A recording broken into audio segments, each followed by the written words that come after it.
kababayan nating ito ay kumakain ng hollow blocks para sa views at pag-asang kumita, may mga tao naman na talagang paborito nilang kumain ng bato. Pag hindi kayo magbago, papatayin ko kayo.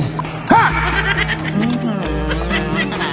Parte na ito ng kanilang kultura. Sa kanilang palengke ay punong-puno ng mga batong nilalako. Nagkikrave pa nga daw sila nito. Hinahanap-hanap nila ang lasa at pakiramdam ng pagmuya ng bato. Kaya naman ang babaeng ito ay nagmukbang direkta na sa bundok mismo.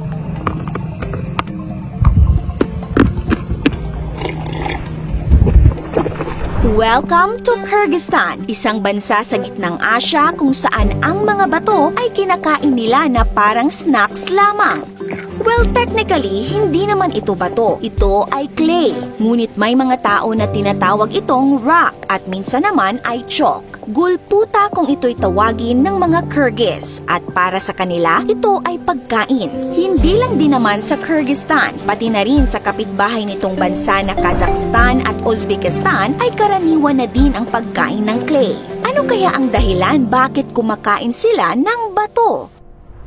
Geophagy. Yan ang tawag sa kagawiang pagkain ng lupa, clay, or chalk. At matagal na itong ginagawa ng mga tao. 460 to 380 BC pa ay may naisulat na sa ancient historical text sa Greece tungkol sa geophagy. Sa Africa ay mas maraming bansa ang kumakain ng clay tulad ng Ghana, Nigeria, Kenya at marami pang iba. Sa mga pampublikong pamilihan sa Kenya, nakahanay ang mga nagtitinda ng tumpok-tumpok na kulay puting bato na tinatawag nilang odowa. Sa una ay aakalain na tinitinda ito bilang construction materials, pero para talaga ito sa mga buntis na naglilihi. Normal na din ang pagkain ng odowa sa mga nagbubuntis sa Kenya. Kahit mga shopping malls at high-end supermarkets doon ay nagtitinda na ng odowa dahil mataas ang demand nito. Ngunit bakit nga ba kumakain sila ng clay? Ang iba sa kanila ay talagang nakasanayan lang ang pagkain ng clay. Ngunit may iba naman na naniniwala na may health benefits ito at di umano'y nakapagbibigay ng essential minerals na kailangan ng katawan ng tao.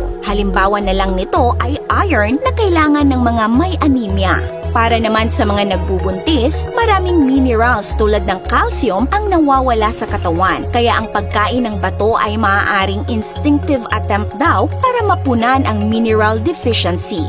Ang iba naman ay may eating disorder, tulad ng babaeng ito sa Amerika na kumakain ng halos 1 kilo ng bato sa isang araw. At ang lalaking ito sa India na umaabot ng 3 kilos ng bricks, graba at lupa ang nakakain niya sa isang araw. Pinagmamalaki din ito na sa mahigit 20 years niya na pagkain nito ay walang naidudulot na masamang side effects ito sa kanyang kalusugan. Ano naman kaya ang epekto nito sa katawan ng tao? Nagbabala ang mga eksperto sa pagkain ng clay. Maaaring mas marami pang mga harmful contaminants at mga toxic elements ang makukuha ng taong kumakain nito kaysa mga minerals na nakakabuti sa kalusugan. Ang long-term na pagkain nito ay maaaring magresulta sa pagkakaroon ng mga gastrointestinal diseases. Para sa mga buntis naman, pwedeng maging sanhi ng infection at iba pang health problems ang pagkain nito. Makakaapekto din ito sa kalusugan ng sanggol at maaaring maging abnormal ito at magkaroon ng learning disabilities sa kanyang paglaki. Sa kabila nito, sa kasalukuyan ay patuloy pa rin ang pagkain ng clay sa Kyrgyzstan, Kenya at iba pang mga bansang ating nabanggit. Ikaw ka-awesome! Gusto mo bang subukang kumain ng clay? This is your Ate O from our Republic. Hanggang sa muli and stay awesome!